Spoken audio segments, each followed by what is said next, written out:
We're very genre-driven. You know, if you're doing a comedy, it's a comedy. If you're doing a drama, it's a drama. Satyricon, for example. Let's go to Fellini. Let's go to Fellini. Quentin, I'm not saying it, man. It's, you know, between you and you. Ah, welcome to the Palace of Dreams, huh?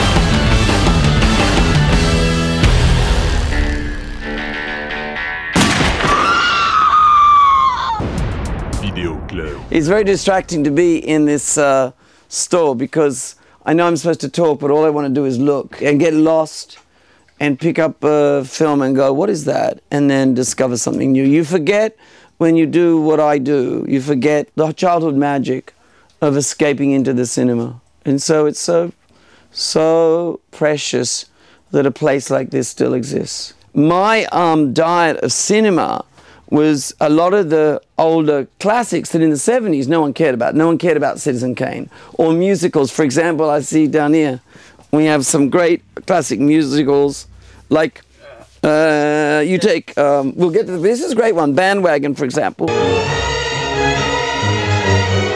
I always find myself coming back to Bandwagon because it's the ultimate backstage musical. Now, an interesting thing about this Bandwagon is that Michael Jackson copies the sequence of Smooth Criminal from this, and in fact uses the same choreography, Hermes Pan, to do the sequence he does, which is based entirely from, and in fact the lines, she was dangerous, we had all the curves, comes from this movie. But it's a brilliant Fred Astaire classic musical, and I was just exposed to a lot of them. Same here with Top Hat.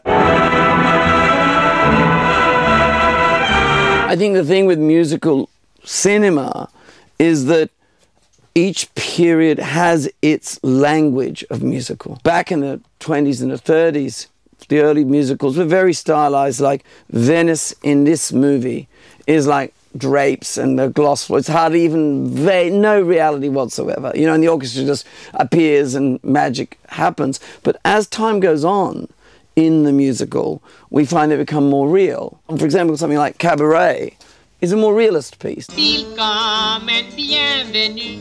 Welcome im cabaret, au cabaret, to cabaret. It's Greek chorus, it's commenting on the story, and it even has Nazis in it, you know, it even has violence.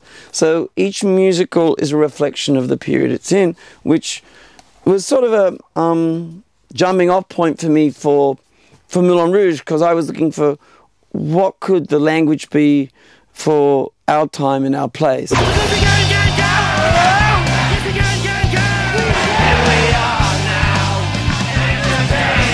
Speaking of language, I put a movie there from King Vidor. I don't know if you know that one, La Bohème. Well, I know La Bohème very well because, in fact, it comes from a book called La Vie de Bohème, which is about the invention of the Bohemian in 1840. But I am from opera, and I did a production of La Bohème. Bohemians never existed before the 1840s. And that's because after Louis XV, there's like the desire for the youth to have their own rebellion. And there's nothing to rebel against because there's no wars. It's relatively stable. Now, this is very like the 50s. And the expression rebel without causes comes from actually La Vie de Bohème. This reminds me of probably one of my favorite French films of all time, and it's Les Enfants du Paradis. If I think about it, it's because it's about the theatre. But I tell you an extraordinary story about this. They're shooting during the war, this film. And actually, the final scene where you see the characters go off into a crowd, some Jewish folk were being hid amongst the extras, and the Nazis were looking for them. And as they were trying to get to them, they hid them in this giant crowd and escaped through the giant crowd. And I always thought, wouldn't it be amazing to do a film about that story, a backstage story of this film being used just to hide the Jewish folk who are hiding in Paris at the time.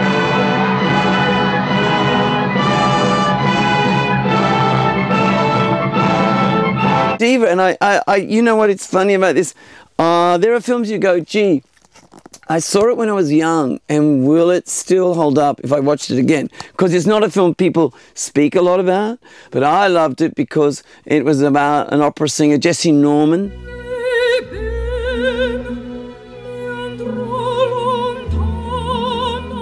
The great opera singers in it, and it's about this messenger kid, and he's a delivery boy, and he falls in love with Jesse Norman. He's an opera fan, and he goes and sees it, and I think there's even a scene where he goes and sees a sex worker, and he gets her to put the dressing on like Jesse Norman, I think. But the other thing is, it has a great synth pop soundtrack.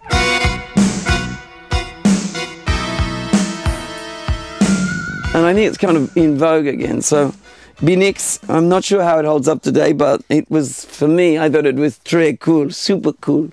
It's such a super film. There is some other movie that we haven't talked about. It's King Creole. You know, Elvis, actually, in the Elvis film, and he says this, I'm almost 40, Scylla. I'm almost 40. And I've never done anything anyone will remember me for. I've never made that great film. And you see, that was Elvis's greatest passion, was movies. He studied James Dean. He used to, even towards the end, he would watch like a Kubrick film, like Doctor Strange, 17 times over. But you know, early in his career, he did do one or two performances that were really, really good. And one I really love is King Creole.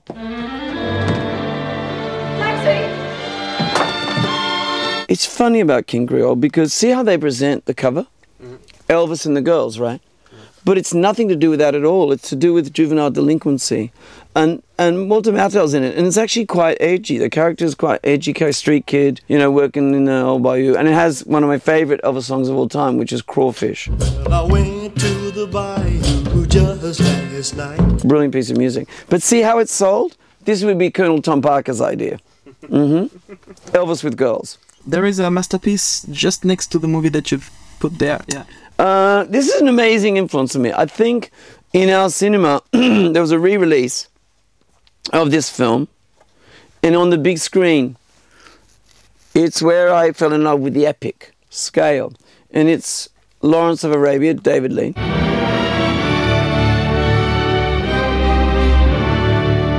I remember early on Steven Spielberg, who restored this movie, was kind enough to sit down with me and screen his 70mm restored version on the big screen, and he did his own verbal commentary to me as we were watching the movie. And Steven's so generous like that. And I can't wait to see his new film coming out, which is about his coming of age. But he was able to tell me insights into Lawrence of Arabia that were, if you're a fan, were just diamonds, just gems, yeah. Why don't we go into different countries? Like, I'm a great fan of Russian cinema. And in fact, Bondarchuk's War and Peace.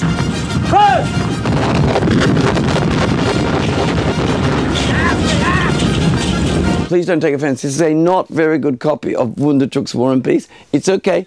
But the Mosfilm re-edition of this is magnificent. And what's so extraordinary about this film is it happens over 10 years. It's during the Soviet era. And what's so different is that this film, what Bondarchuk does is he works out his tracking shots, and they set the tracks and they build the sets all over the tracks. So it might have taken 2 years to build the sets over the tracks of this.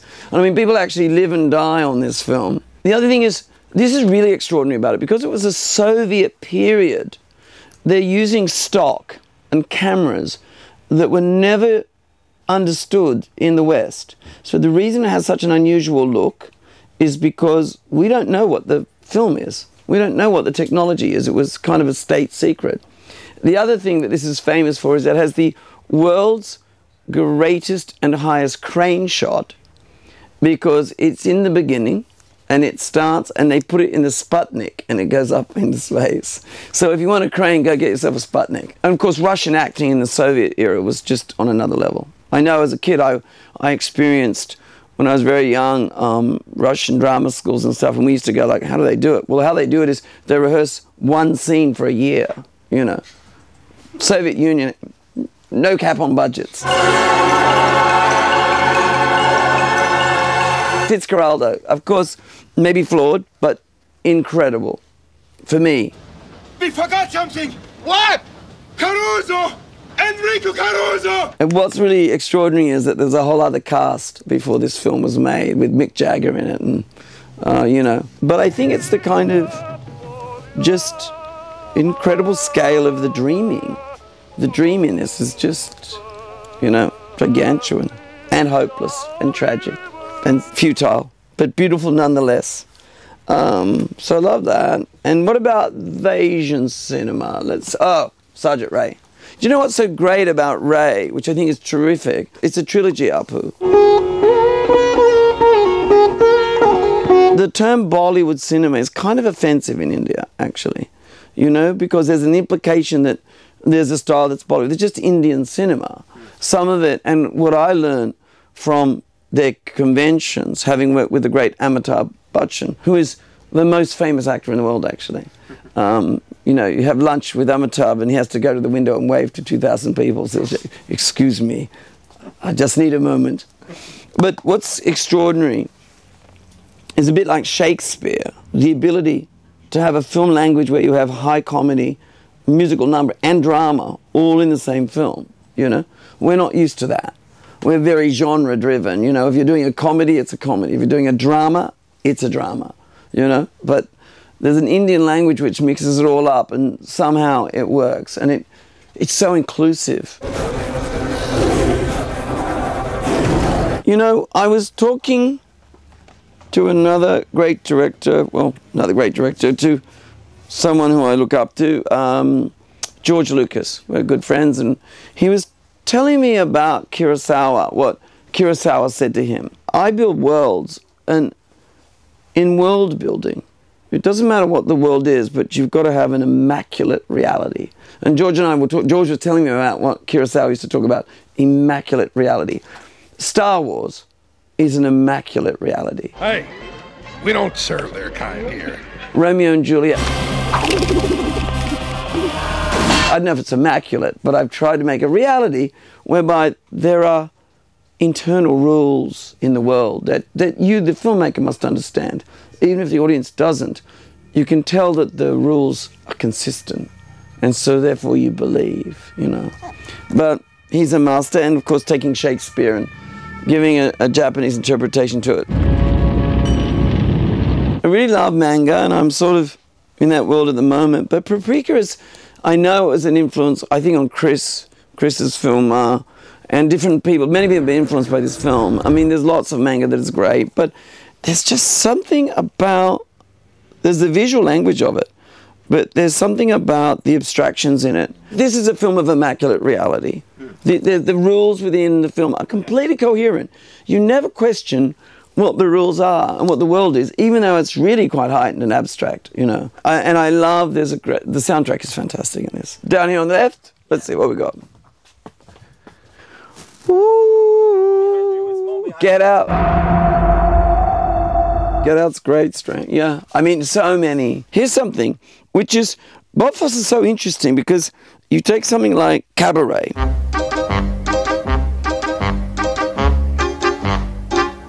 Which as a musical is quite realist, obviously based on previous existing text, with Greek comment on it, but with great musical numbers commenting on the action, and that's great. But then Fosse goes to something like All That Jazz. Bye-bye life, bye-bye happiness. He goes even further, and I use this as an inspiration to Elvis, because what I thought was great about this is you go between heightened musical numbers, but then you'll suddenly cut into like open-hearted surgery. So there's this juxtaposition between harsh reality and musical numbers. Now, of all the films that Bob Fosse does, he then goes and does Star 80, and I think this is a real unsung gem. This film has a lot of controversy around it because it's about real events. There's virtually no Bob Fosse kind of language in it. There's one roller skate sequence that's set in the late, I think the 80s, well, Star 80, go figure. But it's really about a brutal murder, and it's set in the world of the Playboy, and it's just the language of this. This is a really, I think, unsung gem, but probably Fosse lost a lot of his audience over this movie. A little bit like Michael Powell lost a lot of his audience over Peeping Tom. I made them watch their own deaths because Powell makes all of the, you know, the Red Shoes and all these beautiful musicals, and then makes a really perverted film like People Time goes like, oh, we thought you were a really nice guy, but actually you're a pervert, you know? And I think that's probably true of what happened to Foss in Star 80. Maybe I'm wrong there. You told me that Quentin Tarantino liked the... No, I don't know if Quentin has seen this film, but when I saw this film, I feel like there's a connection between what Quentin does sometimes and what's contained in this film. That's just my speculation. Okay. Quentin, I'm not saying it, man. It's, you know, between you and you. You know, yeah. The thing about this actor, this is Sully, Tom Hanks. Mayday, mayday, mayday, this is Cactus 1549. Not only is he one of the great actors of our time, but he's one of the great actors of all time.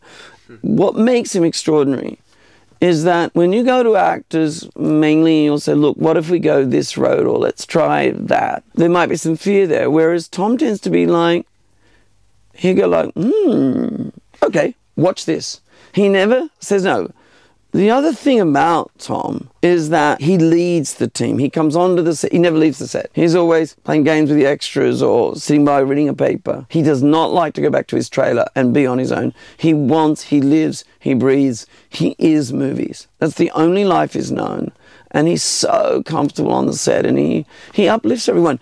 Every week he would do an Elvis poster, write it and have it made, and it would be like a send-up, like in Baz Luhrmann with Austin Butler's hair, and, you know, and it'd be called like, you know, Baz, or he's always having practical jokes on set to keep everyone buoyant and their energy up. He's a privilege to work with, and I was going to say a prince on the set, but he's probably more a king on the set.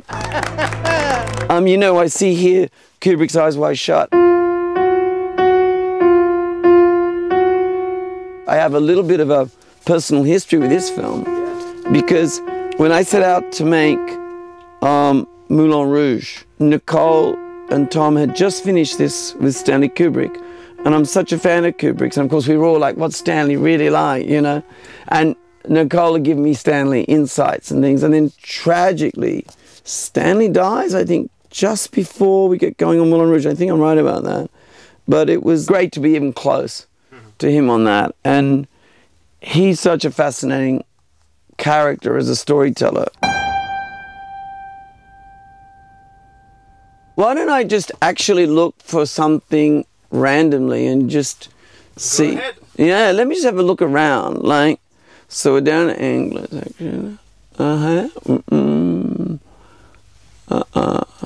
Let's go back down around this way, gang. Let's go back down the other section. I'll give you time to do a reverse track, don't worry. I had a period where I just was insane about Chinese cinema, and it's the Zhang Yimou period, really. Okay. You know, all the early Zhang Yimous, and before he was even like that well known. It was a period where, like, Red Soju.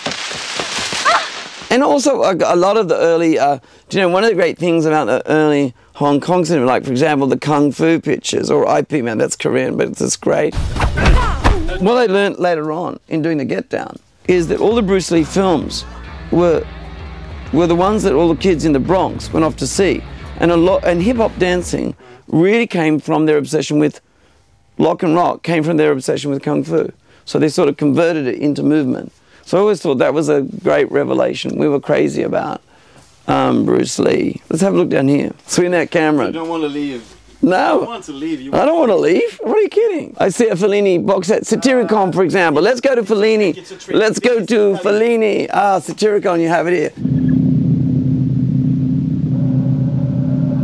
This is great. I mean, it's the first ever novel written, but it sort of shows Fellini's decadence, but also his ability to capture decadence, but an underlying disturbance as well. I mean, people, you know, obviously, La Dolce Vita and things like that, fantastic. 8½'s really great too, because, of course, it's about a director, how indulgent. And Woody Allen remakes it, and when Woody Allen remakes it, I often use it as an example about what it's like to go to a film festival. That film when you're young, and what it's like to go to a film festival when you're old. How you learn to sort of say, yes, absolutely, I'll do that, right? But you're not sure you can. But that's great. Once Upon a Time in America. What a great epic. Now, I was lucky because when this was released in the US, it was really butchered down by the studio. But outside of the US, where we saw it, it was released with its interval in it. And it was one of the first ever films I saw with an interval. So the first half, and then there would be an interval, and you're going to eat dinner and get smashed. Should I say that on camera? We didn't get smashed. I mean, get, happy. See the second half. Now, the other film that has a great interval we spoke about earlier, which is Lawrence of Arabia. And it has a great interval. You remind me one thing about Lawrence of Arabia. Two, you see how I jump around? You've seen my films, right? Yeah, they're never linear. But it has an overture. And I loved that. And I'll tell you something. I was in Paris, and I went to see a re-release. It was only about 10 years ago, of Lawrence of Arabia. And it starts just with a black screen. And you hear the music, right? And all the young kids all the younger people in the audience thought that it wasn't, that the picture wasn't when they were yelling, and some kid jumps up on the black screen and is conducting like this. So the concept of an overture to a dark screen was probably not something they could wrap their head around, but it was wonderful to have an overture. Because what overtures do is that they give us the flavours of what's to come, and they let us prepare ourselves to receive the movie. Now we mainly use credits to do that, but I don't do credits. I like to slam straight into the film. Don't ask me why.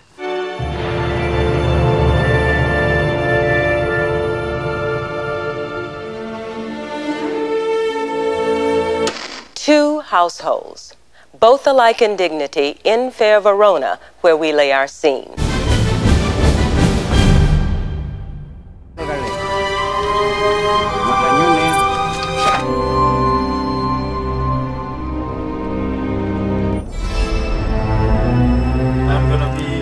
You're going to cut me off? I need to cut you off. Yeah. Oh, hey. The studio cut. I gotcha. Well, how about we actually say, and cut. Konbini! Kurosawa said, I build worlds, and in world building, it doesn't matter what the world is, but you've got to have an immaculate reality.